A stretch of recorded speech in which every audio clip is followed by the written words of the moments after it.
Hey Tap Fam, Mike here. Do you want to fill your fridge with unique craft beers, ciders, or seltzers that you can't find locally?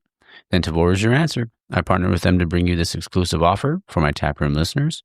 When you use the promo code TAPROOM25, you get a $10 credit towards your next purchase when you spend $25 in the app or online. Tavor has it all, from IPAs to stouts, sours, ciders, and so much more. So make sure you use the promo code TAPROOM25 to get a $10 credit towards your next purchase. And now, on to the episode.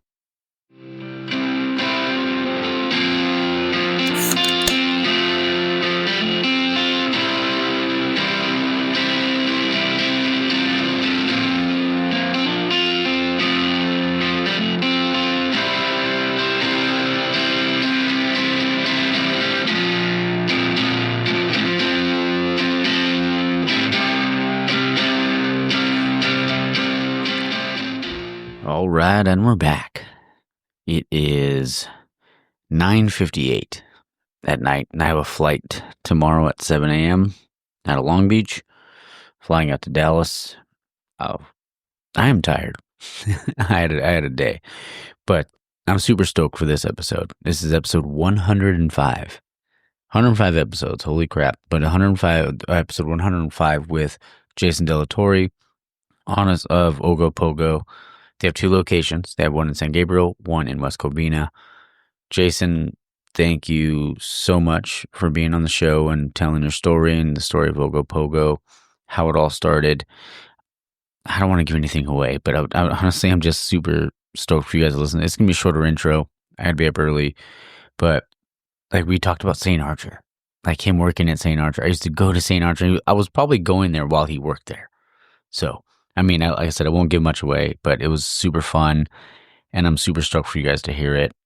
And I'm really stoked for the trip that I have. You know, being in Dallas, I'm going to go to a couple breweries when I'm out there. Well, record at a couple breweries, go to a bunch of other breweries. But honestly, if you guys are in the area, though, for Ogopogo, you definitely have to go. The beers are phenomenal. Like, La Llorona, their Mexican lager was really good. The collab that they did with Virgin, really good. I actually had it on the show. Jason's such a sweetheart. He gave me a case of beer and I just crushed them. I went through those beers so fast. So you guys definitely need to get down there and support, always get out there, find your beer, do all that stuff. But man, what a nice guy. And honestly, the staff too. So, I mean, I did get to talk to some of the staff at the end. They got to, do the whole thing at the end, introduce themselves, their favorite beer and all that good stuff. So super stoked. Can't wait for you guys to hear the interview. Before I do that, though, like I said, it's been a busy day. Today I went to record with Bridget and Yvette, the brewers at Feathered Serpent. It was a fun episode. We laughed so many times today. I can't wait for you guys to hear it. I think it'll be out in 3 weeks. Super fun. And then after that, one shot 3 episodes of Taproom Tales with Luis at Level Up. Brewcade over in Montclair. That was super fun. And then I sang karaoke tonight. I sang karaoke with Luis. We did a duet. And we sang Last Night by The Strokes. Just a super fun day. And also Chew was there. Shout out Chew. He came down and what does he call her? Wifey Chew or Chew? I don't know what he called her. But his wife was there. It was super fun. Like he ended up being in Montclair. So we ended up hanging out. And it's always good seeing Chew. We had a few beers, and he got to come down and see Level Up. Got to see Dre today from Homage. She was there. Sandra from IE Brewworks. It was just a super fun day. So, yeah. Well, like I said, this is gonna be a short intro and a short outro because I got to get to bed. So, I hope you guys enjoyed the interview with Jason. And like I said, if you're in the area, definitely get over there. Enjoy some beers. Their West Covina location too. Like you can get food, do all that good stuff, and just get out there and support. But I hope you guys enjoy the interview and stay tuned for the outro. All right, guys, we're back in the tap room, and I'm your host, Mike, and I have a very special guest on the show today. It's Jason De La Torre of Ogopogo Brewing. How you doing today? Wonderful. Thanks. That's good. I'm glad we could make this happen. Sorry about last week. All good. Yeah, I got totally thrown. I got a little backlogged on episodes, and I was like, wait a second. I know I have some on my calendar, and then I realized it. So sorry about that. But yeah, we're over in San Gabriel at Ogopogo off of Commercial And just off of Commercial, right? Yeah, Commercial in San Gabriel Boulevard. There we go. We're about to have a beer. Well, what are you having? I'm having La Llorona, our Mexican lager. Okay, nice. And I'm having the Monsters in a Parasol, a There it West is. Coast IPA with Citra Cryo, Motueka, and El Dorado. that'll get you there. That's some good stuff. Man, that's smooth. Yeah, that's Guillermo, our lead brewer's first beer. I mean, he brews Mm-hmm. probably 90% of our beer these days, but this is his first time whipping up a recipe. Okay. Well, man, that's fantastic. So being here at Ogopogo, can you tell us about your craft beer journey, how it all started? Yeah, I was a touring musician, and at the end of that, I didn't know what to do with my life. And I went back to bartending, pretty common musician job. Yeah. And I got hired at a place that had 51 taps. Wow. And I knew nothing about craft beer. I drank Amstel Light. That was the extent of what I was familiar with. Yeah, I feel you. Yeah, I used to refer, because I had friends who drank craft beer. I'm like, oh, what is this high ABV waffle syrup you guys are drinking? Yeah. But when I started working there, I did not like not having answers for customers, because they obviously want the person serving them beer to know what it is they're serving, and people have a lot of questions. And they had a really good education program. Saturday mornings, they were mandatory that you attended one a month. That way you could learn more about beer styles. We'd do a little bit of history. We'd do tastings. That's awesome.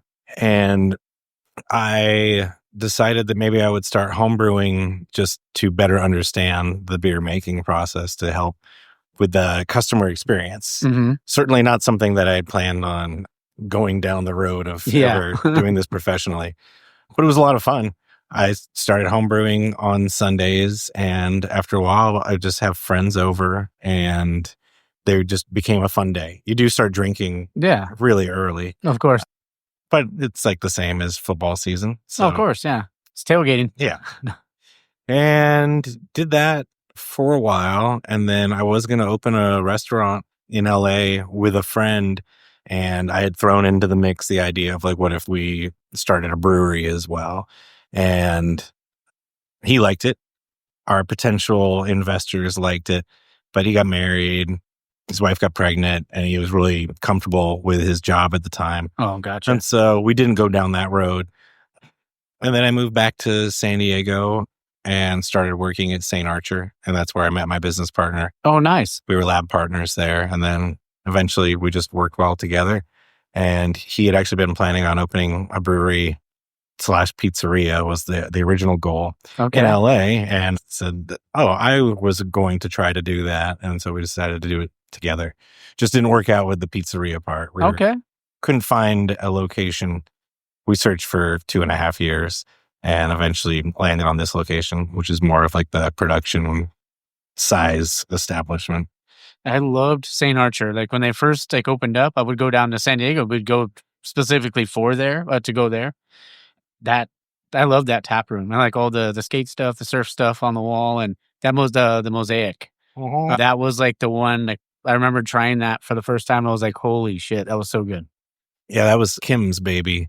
She's now like the vice president of Maui Brewing. Yeah, but that was one of the last new beers that came out before I left there. Okay, and I was blown away by it. It was I had not tasted hops in a beer like that before. Yeah, and I loved like their can art, their logo was cool, but I remember I always had like this one baseball tee that they had, and that was like my favorite t-shirt first real brewery shirt I ever had. So yeah, they certainly got the branding part down. Oh yeah.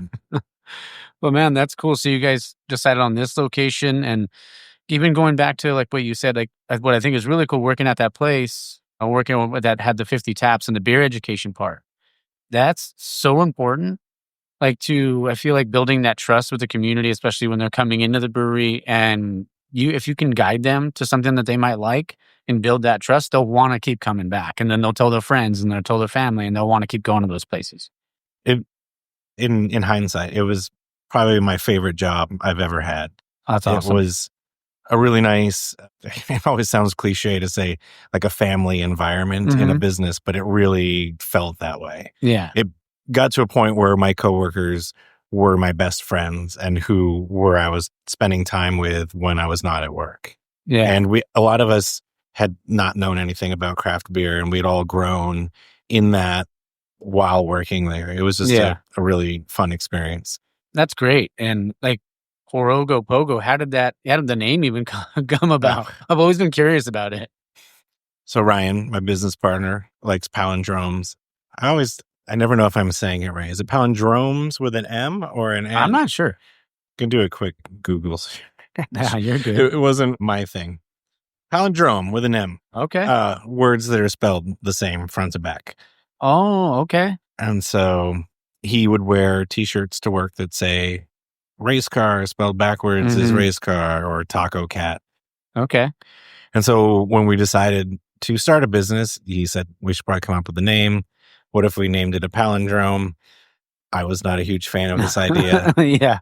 He read off a list, and then when he got to Ogopogo, I think he got to the next word, and I was like, wait, go back. What's Ogopogo? Yeah. And we just looked it up really fast. It's a lake monster in British Columbia. It's like their Loch Ness monster.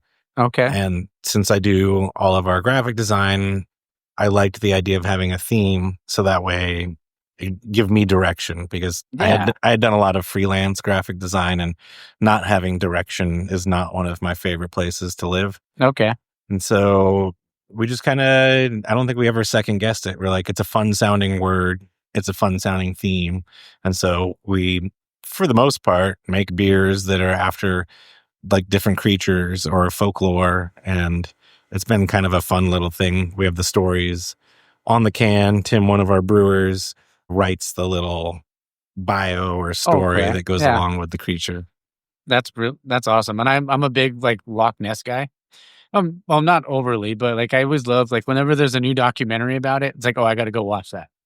So stuff like that always interests me. So every time, I think I met an old sales rep. I want to say his name was Sean a while back. I don't know if is he still with? He isn't, but he's going back to the cliche. Yeah. He's like family. I mean, he was with us in the beginning. He used to volunteer when we would have big block parties. Okay. And we just kept asking him, like, you should work here. Yeah. You should work here. He's like, no, I got a job. Yeah. And then eventually he started doing shifts front of house, working in the tasting room. And then he started helping out with a little bit of back of house. And then there was a little bit of an opening in sales, and he wanted to try that out. Okay. And so, yeah, he did sales for us. I want to say at least for 2 years. Yeah. And now he's with Barrel and Stave, managing one of their tap rooms. Okay. Yeah, I met him once at it was a Liquorama in Upland, and he was giving out like, tasters or whatever. And I was like, man, maybe it was like one day I got to get you guys on the show, but that was back when it was still Taps and Tailgates, the show. And here I am a couple years later. Well, thank you for having us. Oh, no, I'm glad I could do it. I mean, you guys make great beer, and I love that I can, like, for the most part, all the local places that I go to, your beer is there. So anytime I have a chance, I can pick up a 4-pack or anything like that. But even the decor on the inside, I got to ask a question later on about there's a piece of art where I think it's you and is it your business partner sitting on a donkey? A donkey. There you go. Yeah. When I worked at St. Archer, he was leaving before I left. Okay. He was actually going to work at Golden Road, which is where I came from. I brewed at Golden Road before going to St. Archer, and we just kind of, sorry about the microphone. Oh, you're good. We just switched places. And when I left Golden Road, I painted a picture of myself wearing cutoff jean shorts in the middle of this valley. And I gave it to them as a goodbye present. Okay. Because the lead brewer there really despised hipsters wearing cutoff jean shorts because he wore them as a necessity as a child. Oh, yeah. And so it was just like a dumb inside joke between us. And so when Ryan was leaving St. Archer, I was like, oh, I should paint him something that'll be funny. And we had just had our holiday party not long before, and they had like a photo wall. And I said to one of the brewers, hey, let's go take a prom picture together. And he's like, no, I don't want to do that. And then Ryan stepped in and said, I'll take a prom photo with you. There you go. He's a fair amount taller than me. And so he was the big spoon. Yeah, there you go. And so I used that photo as the model for painting the two of us on a donkey. I actually bought the painting in a thrift store of this valley and then just painted us on top of it. Oh, there you go. That's cool. Even going back to your homebrew days, do you remember your first homebrew? Like what style it was? I do. Well, what style was it? I believe it was a New Zealand IPA. It was one of those kits. Okay. That comes with the ambient stored hops. Oh, okay. Everything's not the greatest of conditions. I've actually bought it at Mother Earth. Used to have a homebrew shop in Vista, I believe, attached to their brewery. Oh, wow. And that's where I bought all my original homebrew equipment. It was one of those half grain, half extract batches. Oh, gotcha. It was not good. Hey, but honestly, that's like I feel like a tough one to crack right off the bat. Like a lot of people stick with like blondes maybe or a brown if they get a kit. But I mean, that's, pretty ambitious though to do that one. Yeah, I had no idea what I was doing. I'm fairly good at paying attention to instructions, but I mean, it fermented. I drank a couple of them. Yeah. I'm sure I tossed a lot. Just the options were there for me already. So yeah, I think shortly after that, I switched to brewing a porter because I loved Black Butte. And so I brewed that over and over and over again and kept buying more equipment every time. And then I'm pretty sure this is true for everybody home brewing. As soon as you start doing temperature control for your fermentation, your beers start getting better. Yeah. And so at some point I made a decent porter. There you go. Hey, and then eventually, like, I mean, you clearly were doing pretty well. You guys were having parties and having people come down and stuff like that. And there you go. It was mostly my musician friends. Oh, I just say, come spend a Sunday with me. We'll drink beer. Yeah, I mean, what friend's going to turn that down? I don't think anyone ever did. There you go. Do you remember your first pro beer? Like my own recipe or just the first time brewing a beer? Both. Yeah. Golden Road, although I don't even know if I was technically an employee anymore when I got to brew the first time. On their 15 barrel system, I used to brew their Berliner Weiss because that's all they would really brew on the 15 back then because they had the 50 barrel up and running. And they were only making Point the Way, Hefeweizen, and Brown. That's not a very traditional Berliner Weiss. Yeah. Not to poo-poo on it, but... Yeah. And then recipe-wise, when I worked at Mason Ale Works, two of my roommates were working front of house for the restaurant at the brewery, and they both were curious. They're like, hey, we want to know more about beering. I want to know more about brewing. Yeah. And I was the assistant brewer there, and I was like, well, we can homebrew one day. Like, how about we all get together? So I homebrewed a 5-gallon batch of a pale ale with the usual suspects, Simcoe, Citra, Mosaic, and they kegged it off, brought it into the brewery, and then one day brought a pint of it over to the head brewer, and I was like, hey, try this out. And he had a sip, and he's like, this isn't one of our beers. What is this? Yeah. And I was like, oh, this is my beer. Yeah. And he was like, get the fuck out. This is really good. And so he let me brew that there. That's awesome. And he bumped the recipe up for me because I'd never done it before. Yeah. Because Golden Road really was kind of more like an intern. Not even really an intern. Just a guy who got to have some experience. Because I worked front of house there and they couldn't allow me to get paid in both places. Oh, gotcha. And so St. Archer, I had a little bit of lab experience from Golden Road. So that's how I ended up in the lab with Ryan. And then when Mason started, I was the assistant brewer. And I don't think I did any brewing related things. I did a little bit of cellar work at St. Archer, but it was mostly lab stuff, yeast management, quality control. And I guess I would Sanny the tank in the morning. That was part of my job. Yeah. But man, you you've done it all. I mean, you were front of house, you were cellarman, you've been able to brew and also like how awesome is the brew, like the craft beer community for like, that brewer, you brought him your beer, he tries it and he's just like, dude, let's upscale this. So like, let's make this. Like how great is the craft beer community? It was pretty cool. Yeah. He and I didn't know each other before we worked together, and we're still friends to this day. Yeah, I guess I learned a lot at Golden Road from my mentors there that taught me how to work with other brewers and how to not be afraid to learn something again from another person, but to think of it as an opportunity. Yeah. And so I think we just had very mutually respectful relationship. I'm sure if I had said, "Hey, when am I going to brew a beer here?" and that was my approach, I don't know if it would have gone that way. Yeah. But I tricked him into trying my beer. Yeah. But what's cool about that though is like, cause there are like, I mean, most of the people like, that I've talked to, or I mean, I'll say almost all the people I've talked to when it comes like that are in the industry, whether it's a brewer or not, they're always willing to help.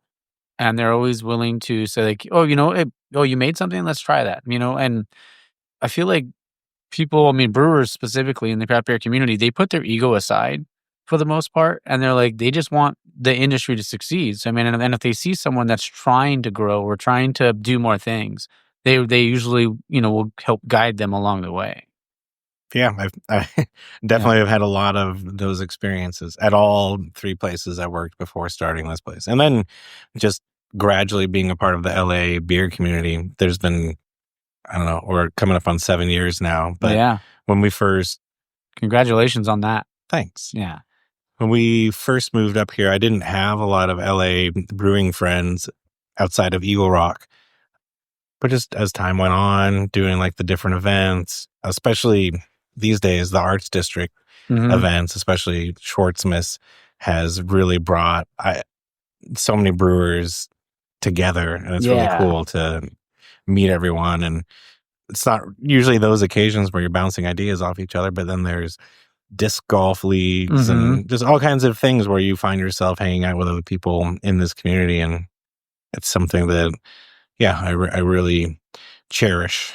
Oh, for sure. And shout out to Andy. Andy's the one that gave me your number. I mean, love Andy. He's such a great guy. And I think it wasn't him, but you're talking about the disc golf league for like Long Beach? I mean, I'm not a regular. Oh, okay. They get up too early. Yeah, no, I get it. On Saturdays and Sundays.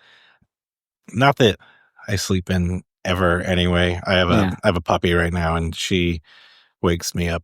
Oh, what kind of pup do you have? And I don't know. Oh, okay. She looks like a Rottweiler. I know that she is part pit bull.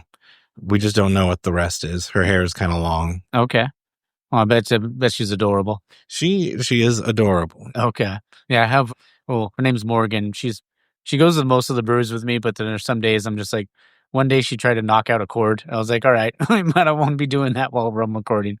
But she's English, French, and I think pug, but she's a rescue, so we're not exactly sure. But that's like her features. That's what it looks like.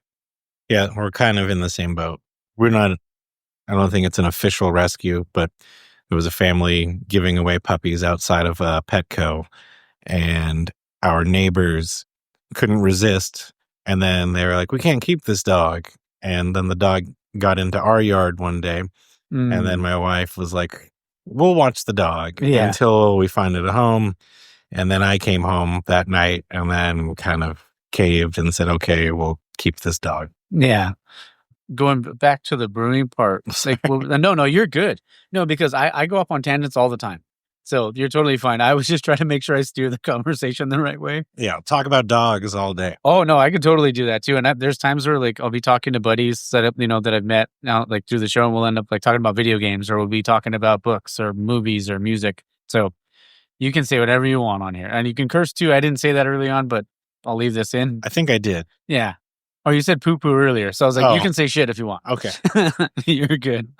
When you're opening Ogopogo, what was your like approach to like recipe development? Was just upscaling, or was it you were trying to come up with new things? Or I was pretty fortunate when I was at Mason, they were in the process of expanding in the last year that I worked there, and they had opened a second location. Okay. The first location was a 10-barrel brew house, 6 10-barrel fermenters, and 8 10-barrel serving vessels. Wow. And then they opened a larger facility in San Marcos, and they had hired a crew to run that place. And so I was left to just be in Oceanside as the R&D brewer.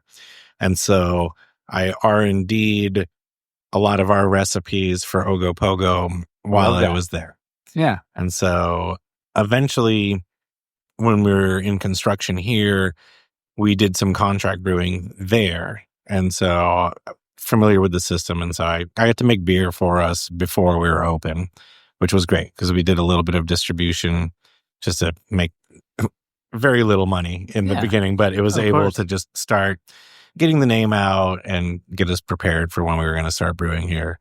And then first batch brewing here was our wit beer. And I don't know how many times I've brewed that beer, but it's like riding a bike. The yeast does all the work in that beer. And I wasn't too concerned. If temperature variations happened during fermentation, I wasn't worried about how that yeast strain was going to handle it. And so no big issues. It was actually the second batch that gave me a heart attack because I designed the pathways, but forgot why I chose certain things. Okay. So during our lauter, I had a valve open that was supposed to be sending the water to sparge, but it was just blending it with the runoff. And so I had watered down the beginning of our runoff. So gravity was low on our first West Coast. It wasn't the end of the world. The beer was fine, but yeah, I was brewing by myself. Yeah. And I was like, oh no, I ruined our second beer. But you said it did. It turned out okay. It was fine. I mean, and obviously you're continuing to grow. I mean, you've been here for almost 7 years, and that's honestly, I feel like even in craft beer now, that's a feat in itself. And I know I've said congratulations already, but I mean, it's a big deal. It's definitely a big deal. We've gone through our ups and downs, and we've certainly had months straight where we weren't sure, what was going to happen the next week. Yeah. It's been an interesting industry to navigate the last 5 years. Yeah. Well, definitely. I feel like even like the current state of craft beer, I mean, that's why for this show, for me, being able to have conversations with someone like you and to be able to, I try to push a hashtag, find your beer, because to get people out there, because there's a beer out there for everybody. It's just a matter of you being willing to take a chance. And that's also what's the thing called? It's like a metaphor. Yeah. It's like a metaphor for life. Get out there and find something that you love. And if you can find, your beer or find a passion that you have, you didn't know you were going to become a brewer. You didn't know you were going to own your own brewery and stuff like that. I mean, how cool is that? Sometimes it's pretty cool. Yeah. I'm sure it's sometimes it's not. But there's definitely been moments. My friend who I originally was going to open a restaurant with continued to do that job. He was opening restaurants all over LA and San Diego, and eventually realized I do want to do my own thing. And he has opened 3 bagel shops now. I don't know if you're familiar with Hank's. Their first location's in Burbank. They're in Sherman Oaks, and I can't remember what the third is, but he recently got a food truck. He and I are still, he was the best man at my wedding. That's awesome. The closest of friends. I remember early on, he came here and he's like, do you ever have those pinch me moments? You can't believe that you did this. Yeah. And I hadn't thought about it until he brought it up, and I was like, oh, that is a good point. Kind of like the 15-year-old me would be extremely proud. Yeah.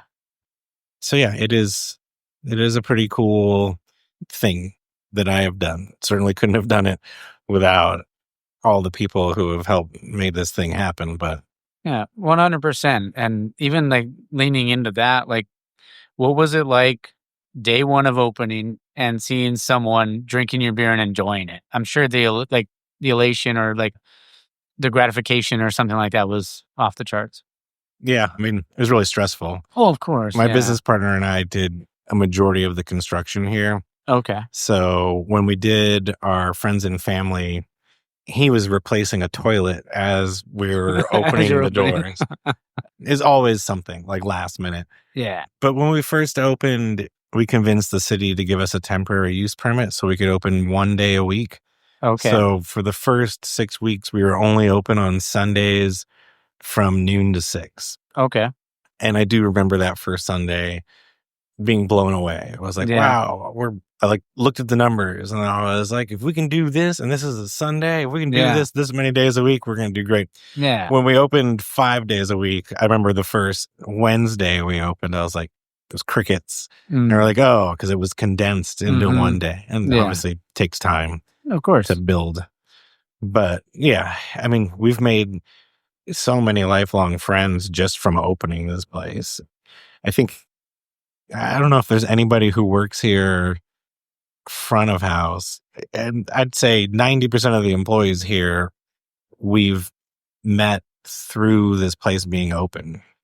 I think it was not until we opened the West Covina location in September where we really did interviews of like a large proportion. Like we've interviewed for sales jobs in the past, but the entire brew team kind of just landed on us. That's great. Yeah. I mean, they're doing a good job. I mean, they're doing a great job. I think I brewed like 5 times last year. It's like getting to the point where I still run our can line, but for the most part, solid team. I am just like, I've mostly turned into a maintenance person. Like today, I'm in the process of fixing the glycol for the tasting room cold box. I have a Band-Aid on it right now. It's holding 39 degrees, but it's not a permanent fix. Yeah, tomorrow I'll be fixing something else. Okay. I mean, it happens, right? Yeah, it's nice to have a solid team that I can trust, and I don't have to lose sleep at night over that portion of the business. Yeah. And you mentioned that you brew like 5 times usually around 5 times a year. Do you what's your favorite style to brew? Oh, and drink. I mostly drink our Mexican lager. I do like the lower ABV beers. Okay. As far as brewing goes, it's kind of all the same.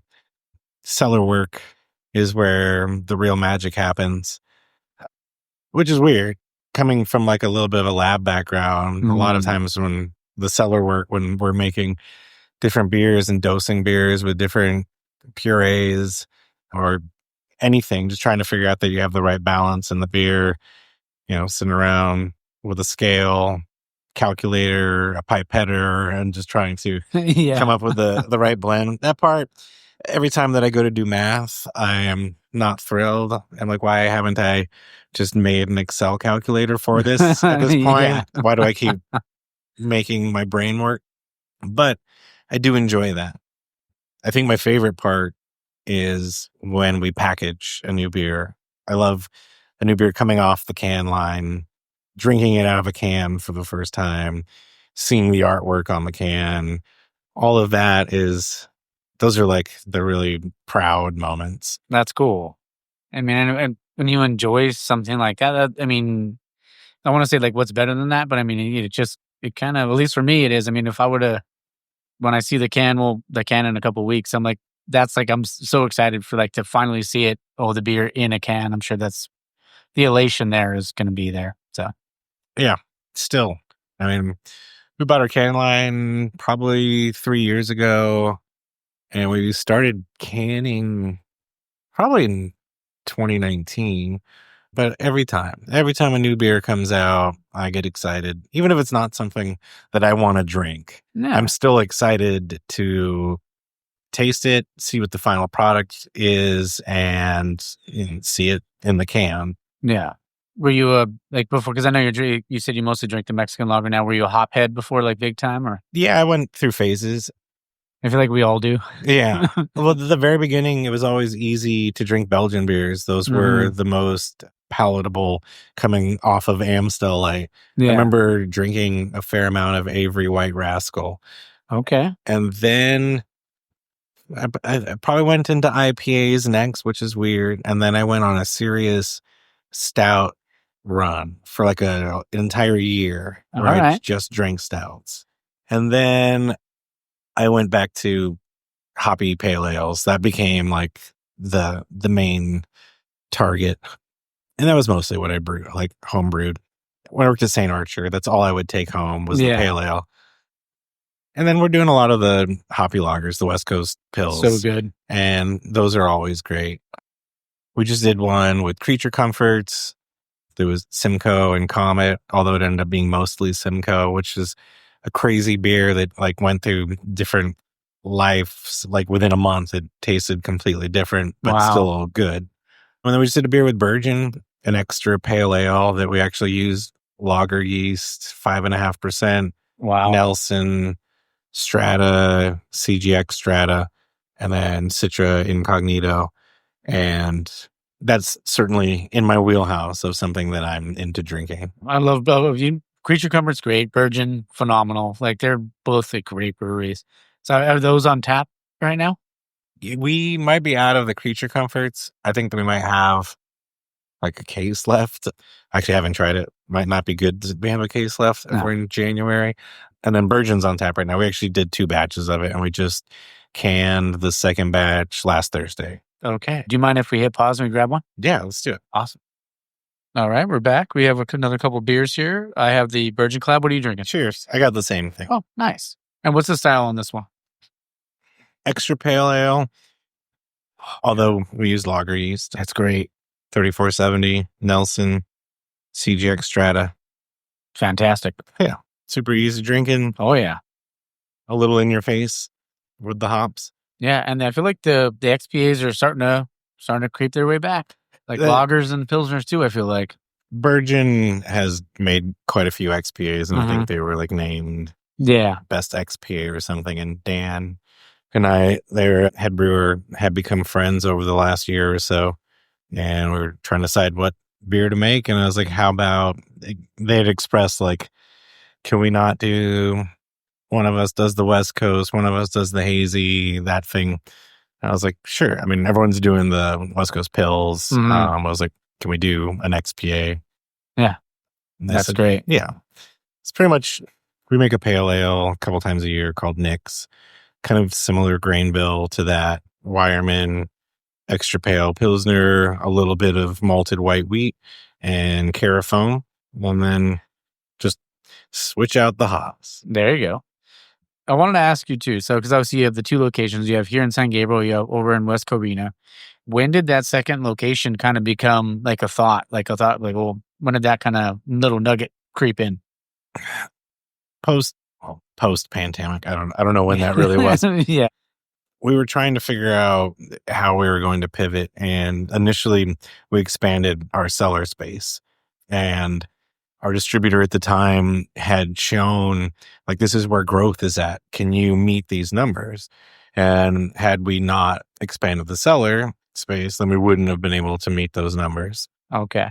They ended up merging or buying another distributor, and then that other distributor bought them in San Diego. It was a really bizarre thing, but we saw our distro numbers take a huge hit because their portfolio of brands expanded by a lot. Wow. And so, not that it isn't already, competitive market, but when the people selling your beer now have twice the number or more of brands that they're responsible for selling, that makes it a little harder to stand out.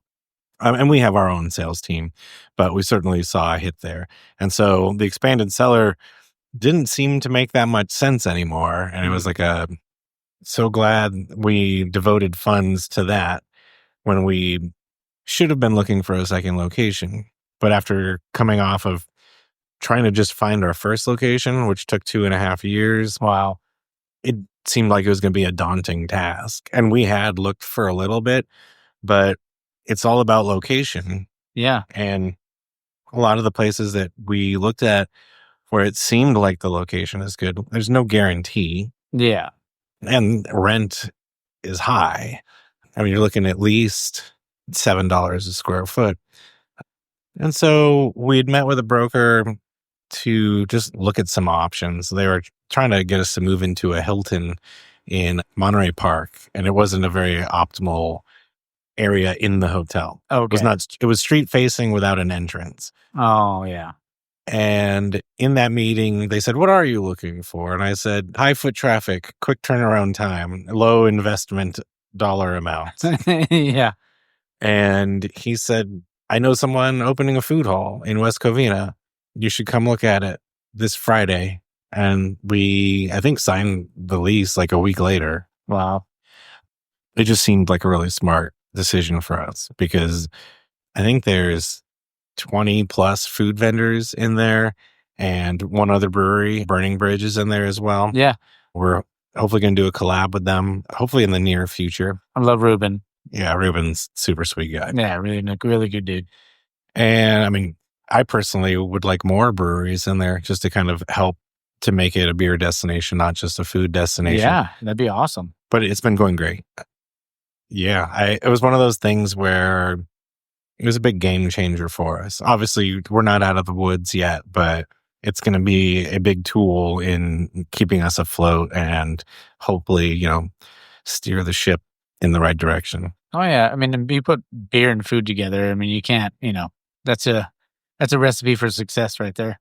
Yeah, we're hoping. Also, with the wine license, I would like to start bringing more ciders back. Maybe even make wine. We do have a couple seltzer cocktails that we're going to add to the menu over there as well. So yeah, try to diversify a little bit. Yeah, I mean, you have to though, right? Like you have to kind of, you know, cater to the masses. But I mean, what's cool about that, even if you start like a seltzer program or cider program, where people come in, they try those, and like, oh, if you like this, you might like that, or you might like this, or you might like this other thing, and then they could find their gateway drug in the craft beer. Yeah. Currently, both of our locations, the Ube beer seems to be the biggest selling to go. Such a unique style. Yeah. And then followed by the Mexican lager. We're also doing micheladas over there. So okay, those are doing well. Oh, yeah. We have 20 taps over there, and I thought I was maybe going too big. And I think we're about to have them all filled by the next couple of weeks. Wow. So we might need to expand on taps over there, especially if we're going to offer more things other than beer. One of the fun things about that location is because it's a restaurant, we do serve food there. We're allowed to have guest taps. Ooh, okay. And so when we do collabs, we can bring in beer from the other brewery, do like many little tap takeovers. And so it's nice to be able to bring on some guest beers brewed at their location. That's awesome. For the first time with Creature Comforts, and hopefully we'll continue to do that with all collabs in the future. That's great. That's awesome, man. I mean, I love collabs. Like, I mean, anytime you can bring two breweries together, you know, to make a delicious, delicious beer, what's better than that? I mean, it's a lot of fun. It's a big reminder of why you got into doing this in the first place. Just spending a day or sometimes multiple days with friends, hanging out, making beer, drinking beer, laughing at dumb beer name ideas. And that's how it started for you. That's Sunday, right? Like those Sundays with your buddies. It all comes back around. What do you feel like some of the biggest challenges you have? Like we can start with like where it was on the brewing side and then also on the ownership side, because obviously two different animals, right? Yeah. I'm sure they're tied into each other somehow. Yeah. Hurdles on the brewing side. Yeah. I guess, just never running a business before, dealing like the fluctuations of cash flow, not always being able to afford ingredients to make beer. And that comes back to the ownership side. Yeah, I don't know. I guess keeping up with the Joneses sometimes is a hard thing because we, being with a distributor or multiple distributors, we're constantly trying to keep up on our core brand production. And sometimes for me personally, I like to keep up like in the know of what's cool and what's happening in the beer world. Like what are the new hops? Yeah. We probably went 2 years straight without trying a new hop because we were just focused on core production so much that it was so rare that we got to play around with anything new. Wow. I don't know if that's a hurdle, but it's maybe an emotional hurdle. I like we just did a beer with Arrow Lodge over the summer. We did a Nectaron Pills, and I've tried it. It's delicious. Never used Nectaron before. Yeah. It was super fun. Do you know Nick? Yeah, I've met Nick and from Arrow Lodge, you're talking about, right? Yeah. And Mike. This is Mike, front of house. I think so. Yeah. Yeah. Yeah. Well, Nick and I I guess we've been friends since we've opened this place. But he and I, that was one of the rare times that I brewed last year. Okay.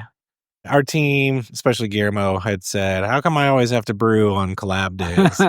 And so Nick and I said, why don't we get to the brewery really early and we'll be like running off by the time your team gets here. And I was like, I love this idea. That's cool. So that's what we did. And when I say that I brewed 5 times, it's not aside from that by design. It's like double brew day, ridiculous stuck mash, and then the closing brewer is end of shift. So I come in and brew till 1:30 in the morning because I have to. Yeah. I do miss it. I actually prefer that part of this job. Yeah. I miss showing up early, putting on whatever music I want to listen to, mash in, make your coffee, and just chill, have alone time. Yeah. The smell of mashing in is still one of my favorite things that oatmeal. Yeah, I don't experience. Yeah, that part's fun. That's where the romance is. Even though it's the most forgivable part of the process, it's still to me very romantic to just be here early by yourself. Get to just do your thing. Yeah. Yeah. The mashing in part, like, I mean, I've grown because with that collab I did, the appreciation for that, because I mean, I know some people have like the greats that come around. The one at Burning, it was paddle.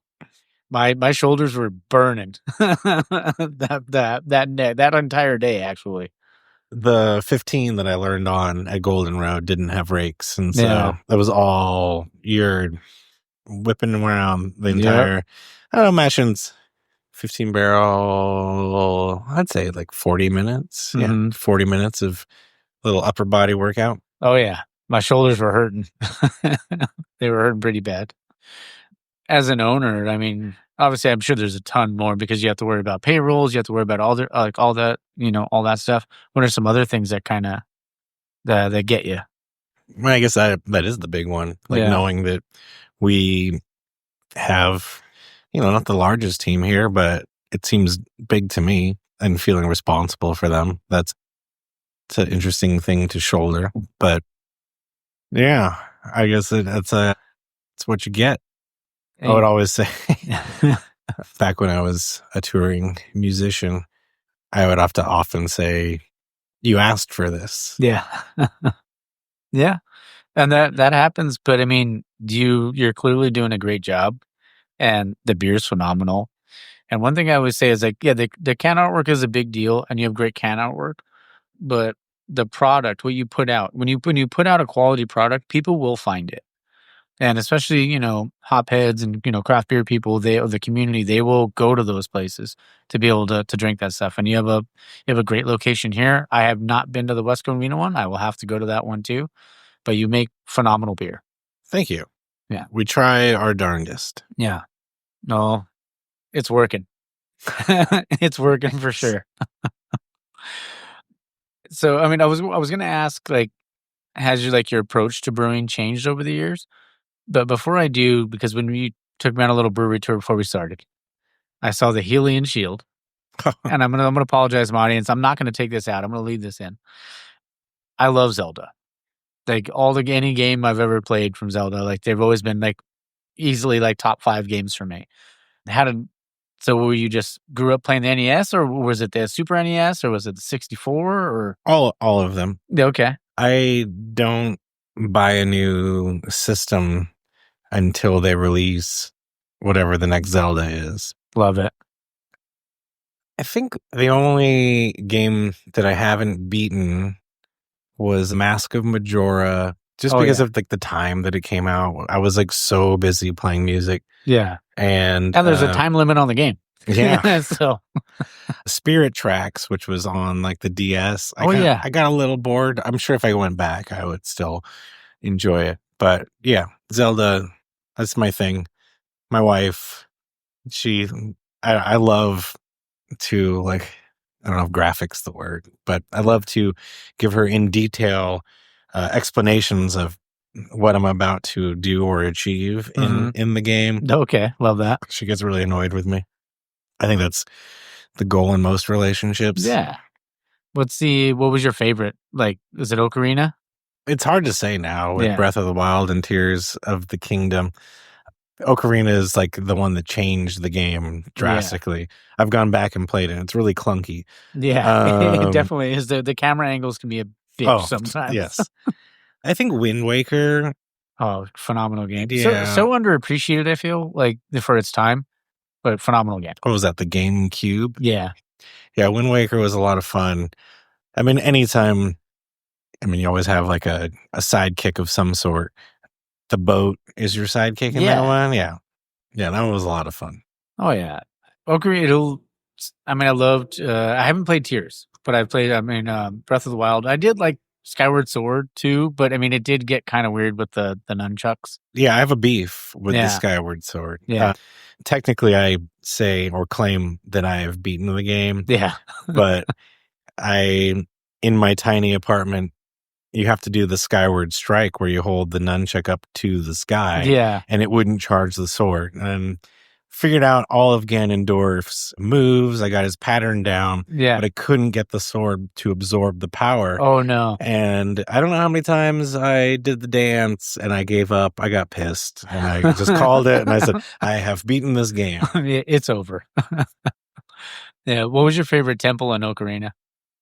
I don't know. I guess, doesn't everybody say the Temple of Time? Oh, see, mine's the water temple. And people always tell me I was a weirdo, but that was always, because I felt like it was the most challenging. So I love those kind of like puzzles, but I love that one. Having to shift the water up and down and stuff like that was always fun. Yeah. To be honest, Temple of Time was the only one I could remember. It's all good. But because there's like, what, 6, I think? I'd have to, it's been a while. But yeah, I don't know. Did you ever play any other video games? Now I am. Okay. Yeah, I really like it. It's kind of a crazy new thing for me. I have a friend who worked on the latest God of War. Oh, Ragnarok? Yeah, he encouraged me to play it. And so I didn't have a PlayStation before. And so I played that. Actually, I played the one before it and then Ragnarok, is that yeah.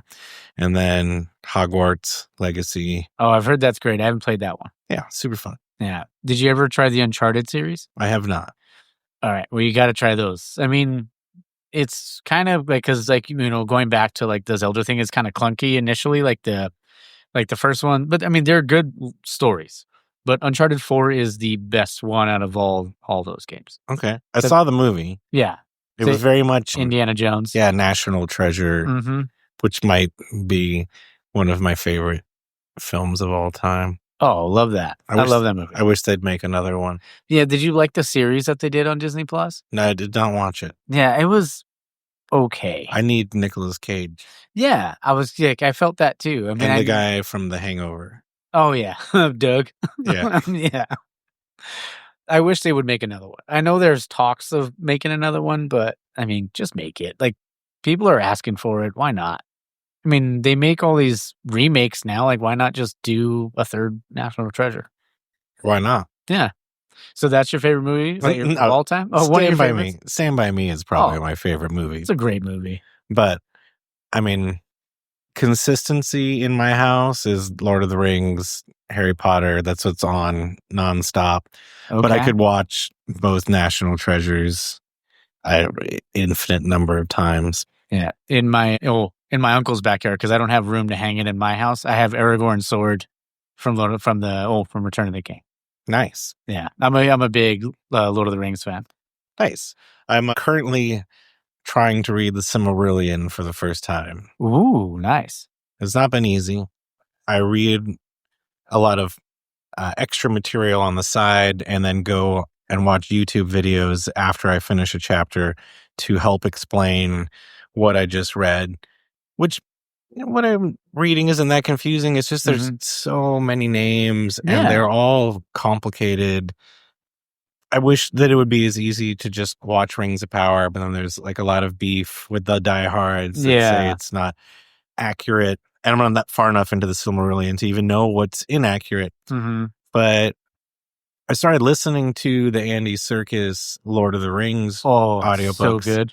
And I'm thinking that either I will listen to his Silmarillion while reading it, or there's a guy on, I guess, probably all social media forums that does woodworking and then gives his grim outlook on society. Okay. But he has been talking about doing a group Silmarillion reading where he'll put it on his Patreon. Okay. And you could really dive deep into it with him and then a group of other, I think it's like 20 people. Yeah. I've been kind of tempted to do that. I just don't have a lot of spare time. Yeah. And then Makes I sense. now have a video game addiction. So there you go.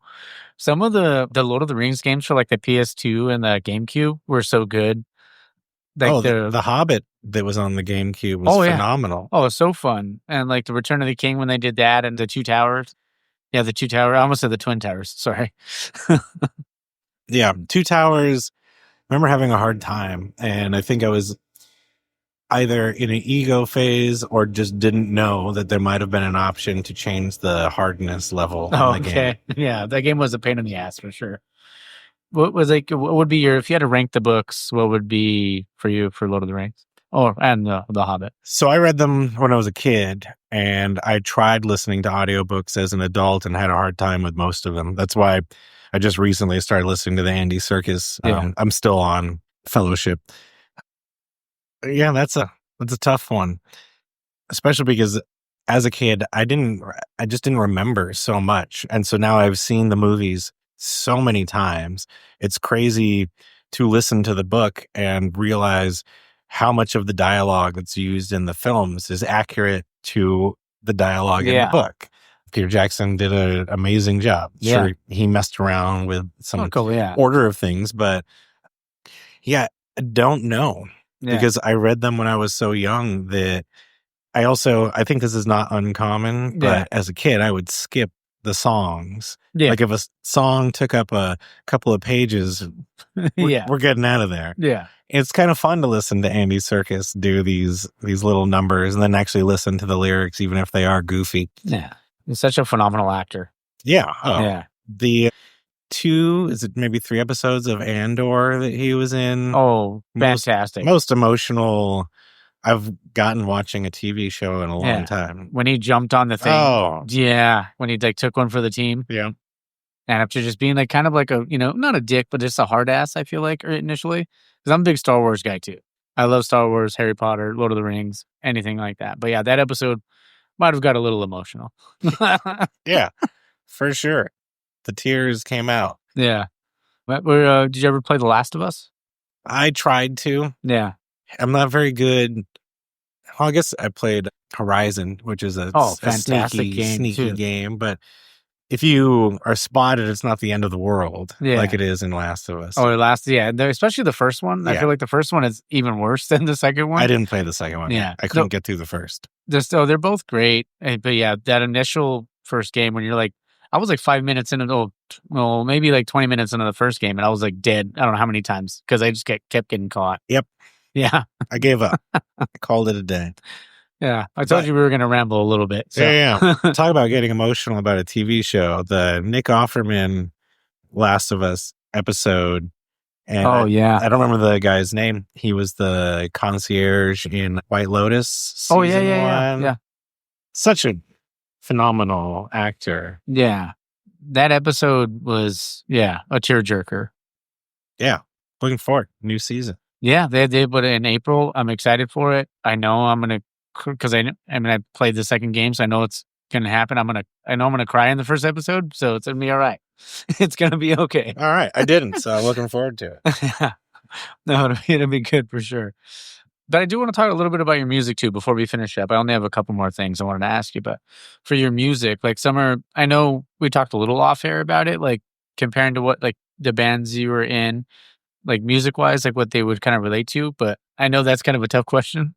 So What about what are your maybe top 5 favorite bands of all time? Oh, Is that even harder? It's a funny thing we used to do in the van on the road is we would challenge everyone to come up with like a top 5 songs or top 5 bands or top 5 albums. And it's always so all over the place. Like top 5 albums for me, it's like Iron Maiden, Somewhere in Time, The Final Cut by Pink Floyd. It's just like none of it is anywhere close to music that I've played. Mm-hmm. But it may be music that inspired you, though. Yeah, Blur, Think Tank. Great album. The Parentheses album by Sigur Rós. Okay. These are all things that I would love to have that kind of thing in me, but I was just in like a indie rock band singing about the silly problems in life from a young male's perspective. Yeah, I guess I played in a band called Spell Toronto that no one would ever hear of unless you lived in San Diego in 2003 to 2007 and maybe cared about this really small window of music. There might be someone out that listens to the show. San Diego, we get a big audience. So we did all of Warped Tour in 2004, which was really cool. It was a really big, life-changing experience. And then recorded a second album and then broke up shortly after. And then I toured in another band that I would say a hired guitar player, but I didn't make very much money. But that band, I would say like influence-wise, like Sunny Day Real Estate. Also, the San Diego music scene had a lot of great bands like Rocket from the Crypt, Drive Like Jehu. I guess Jimmy Eat World would be an influence of that genre of music that I played. Okay. I love Jimmy Eat World, like the early 2000s.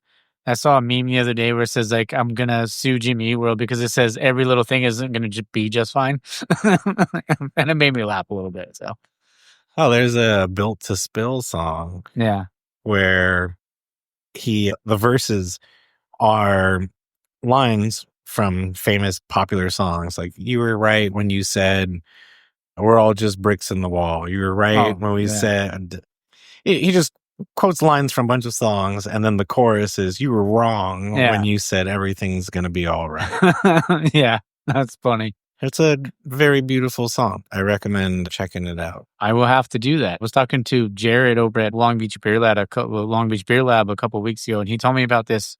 It's like a newer band. They used to be like a metal band, but then they decided they wanted to make like when I said 80s hair metal. Almost like the Scorpions or Def Leppard, but they wanted every song to have to sound like that. And I'll have to look it up because I know I have a search history on my Spotify, so I'll have to tell you about it. I don't know. Do you like 80s music? Yes. Okay. You might have heard of them. You know what? I might be able to look right now while we're doing this. I like most music. I'm not super keen on pop country. Yeah. It seems a little, the Night Flight Orchestra? No, I have not heard of them. Yeah, it's that band. They're right there, but I'll show you some of their songs. But yeah. Totally sounds like it might be like the Scorpions or something. Sweet. Yeah. I had to listen on the way home that day when I was recording. Thank you again for letting me come down here, man. Thank you for having me. No, this has been super fun. And Andy, if you're listening, thank you. You're the best. You're a great dude. Last 2 things I was able to ask everybody. Desert Island beers. You can pick one craft, one domestic. And for the craft, you can pick a style if you want to. You don't have to pick a specific beer, but you can if you want. I mean, that's fairly easy. Yeah. Faction Pale Ale. Okay. Some might say that beer is a little dated. I disagree. It has a little bit, a teensy bit of like a malt character that still exists in there, but I think Roger was making these fantastic hoppy beers before anybody else was. And yeah, every time I go to Faction, I can have that pale ale.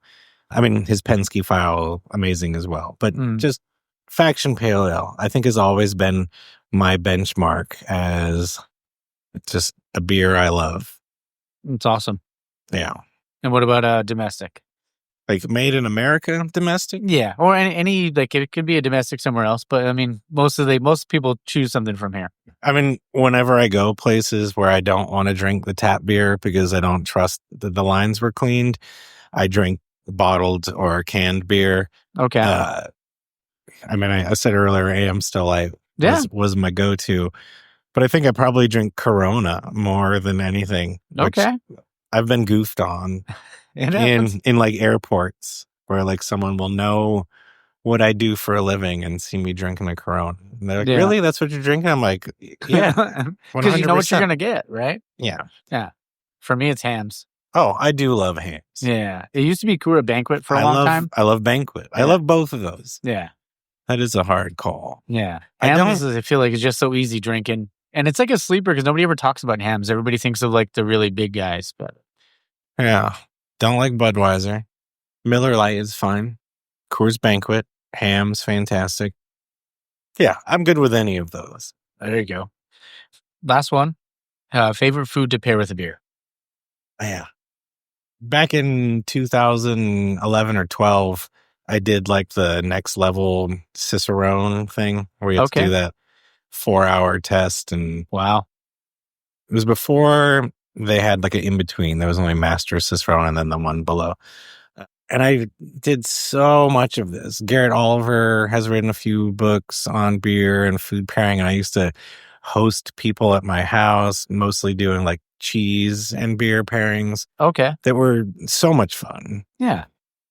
I just haven't done it in so long. I haven't thought about it. Like my cooking brain has kind of turned off.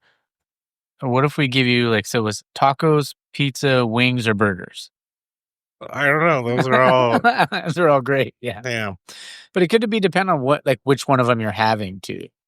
Yeah. I do recall having a Doppelbock with a specific type of cheese. I just don't remember what it was. And being blown away how much they complemented each other. Yeah. Kind of like cheddar cheese and IPAs. Oh, yeah. The way they accentuate one another for sure. I guess, yeah, it's going to be cheese. Okay. Cheese would be my answer because I don't have a real good food answer. It's the first time anyone's ever said cheese. So I love cheese myself. So if you were going to cut off like a block, like not a block, cut off the block of something, what's your go-to cheese? Probably a sharp cheddar cheese is my most consumed cheese. Okay. Yeah, mine, I love a good like aged white cheddar, sharp cheddar, or like a orange kind of sharp cheddar. Like anything Tillamook puts out is usually pretty good. Or Cabot. I'm not a cheese snob, but I do love good cheese.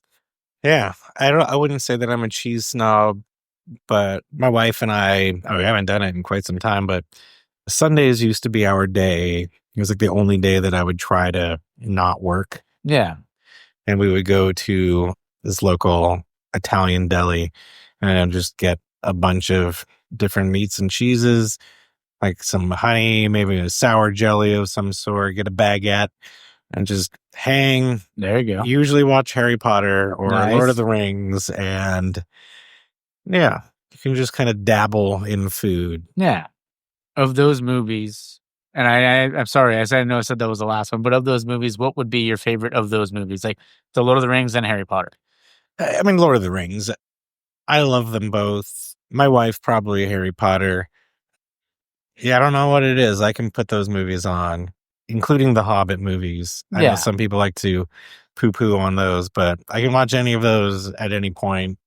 Even if I just watched it, I could watch it again. Oh, same. Especially the extended editions, even though they're long. I don't think there's any other way to watch them. You have to, yeah. And especially like I bought the Blu-rays a long time ago, but now they're in 4K on HBO, so I guess you don't really need them. But what was your favorite of the trilogy, the original trilogy?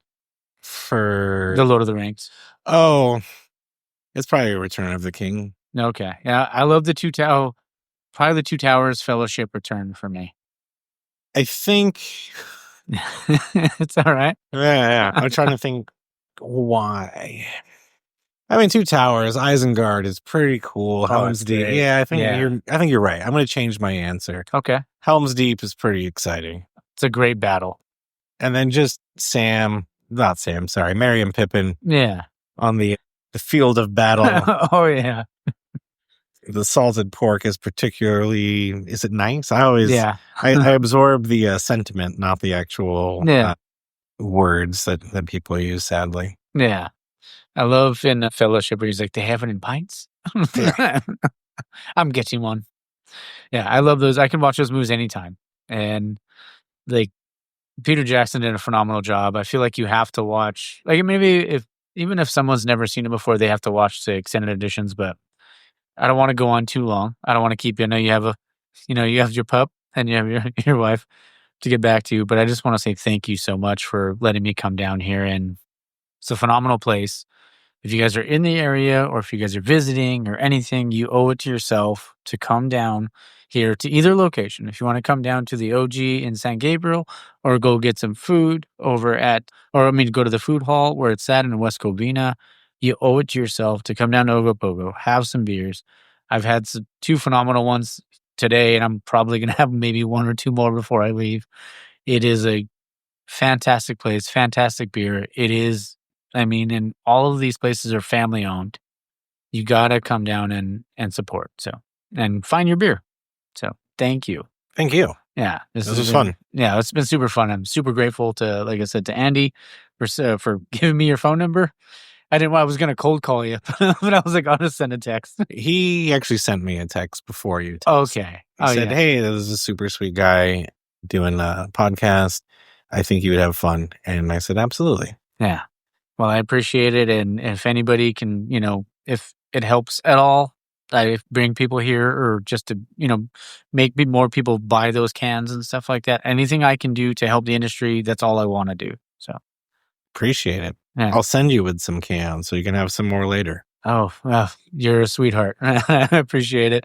I was gonna try to close it with a quote from Lord of the Rings, but I lost my train of thought there.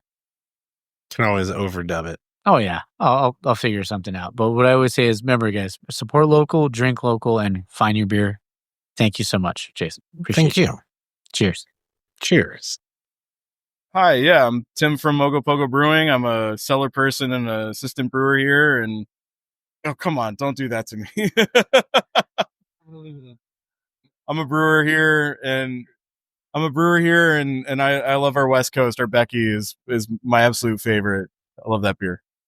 Hi, I'm Jessica from Ogopogo. I'm a brewer here, and my favorite beer is Harmonia, and I've been here for going on 3 years. Hey, my name's Andrew. I work front of house. I also do deliveries to West Covina, and I don't like interviews. This is weird. How's that favorite beer? Favorite beer right now would be La Llorona on tap. Hi there, my name's Reyes. I'm the mayor of Ogopogo. My favorite beer is the Creature Double Feature. All right, guys. I hope you guys enjoyed that. Like I said, such a fun time and being able to talk to Jason. And honestly, one of the best things, like I didn't talk about in the episode because when I took the tour of the brew house, I saw the Helion shield from Ocarina of Time, and I lost my shit. So I'm just super grateful. Jason, thank you again so much. And honestly, thank you to Andy for setting it up and, telling him, hey, do the interview. So I'm just super, happy and grateful. I love the way the episode came out. I love everything we talked about. And there's a lot coming up as well.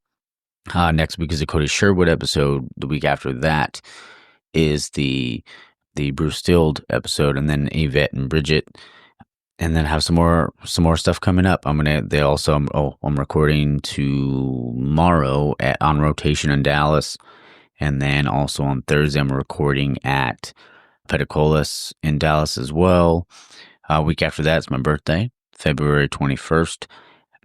So I think I will probably throw a little bit on the Brew Stilled at the end of the Brew Stilled episode with some beer reviews over there down in SD. And then the week after that, I'm recording at, I think it's Bonaventure. I probably butchered that. I don't even know. I know it's in LA. Set that up. And then also we're going to be recording with Eureka on the 6th, and then at Artifacts on the 8th. So a lot of stuff coming up. There's honestly a ton more people I've been meaning to reach out to and record with. Sorry if I haven't got if you're listening, I'm sorry I haven't gotten back to you right away. I've just been slammed. So, but I will soon. All right, guys. Well, I hope you guys have a great week. Don't forget to support local, drink local, and find your beer. Cheers, Tap.